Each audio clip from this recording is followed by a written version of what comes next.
And today I'm going to do a quick comparison between the Superun and the Urevo walking pad, show you everything you need to know about them, pros and cons of each, and overall which one I prefer. So let's first start with the weight capacity. So the weight capacity for the Superun is 300 pounds. For the Urevo, it's 265 pounds.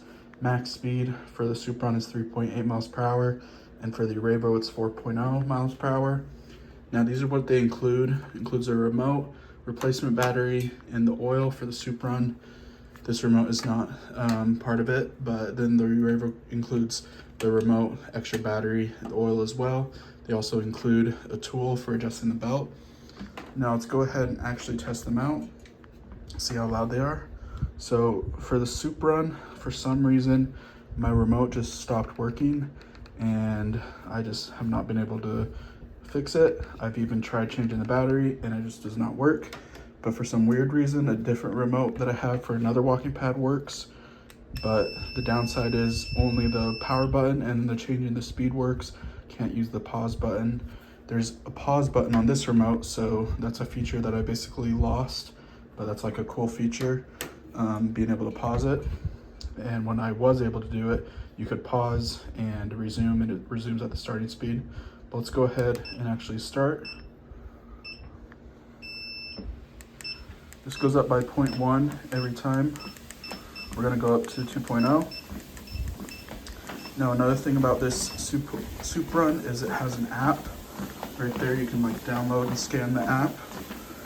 But I will say my experience with the app hasn't really been that great. I don't really love the layout of it. I wish it was just another way to use the remote kind of thing and track your workouts. But it kind of like gamifies it and puts you in like either a race or like a hike, and you have this little avatar that actually does it, and it's all horizontal, and so it's a lot harder to like adjust the speeds and stuff like that. So I don't love it. One thing I do like is the calories though, how it shows the 100 decimal place. Makes it seem like you're doing more. Let's go ahead and stop that now and switch over to the Urevo. And now you can see I have it paused, so I'm just gonna go ahead and resume. Now, an important thing is when you resume this one, it's gonna start at whatever speed you left it off on. So I just had it on the lowest speed. This goes up by 0.2. So let's go up to 2.0. And I'll show you what I was talking about and why that can be a little bit of a problem. Or let's even, oh, I do like the step counter, how it shows you your steps. Actually, let's go up to like 2.6. And now I'm gonna hit pause. Now, the reason that this can be dangerous is because when you hit play again, it's gonna resume at the speed you left it on.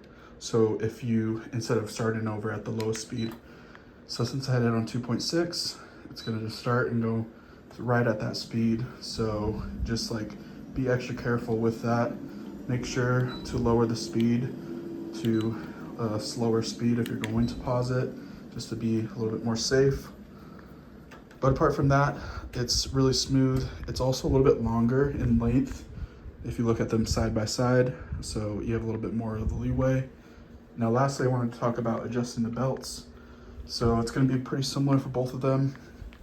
You're gonna take the tool and you basically have the spots in the back of it, and you want to adjust. It'll show you which way to adjust. And basically what I recommend is to have the treadmill on the lowest speed of 0.6, and then you can make the adjustments to just like quarter turns as you're going on either side.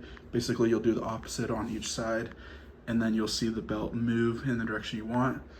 That way you don't accidentally overdo it and then you have to go the opposite direction. So just keep it on a low speed and you can make your adjustments as you go, and then it'll just be easier to actually see.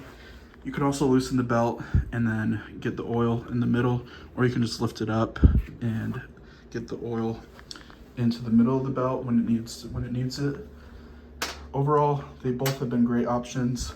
I think the downside to the Urevo is that pause feature, but with the Superun, I've just had a lot of issues with the remote and the app not being my favorite.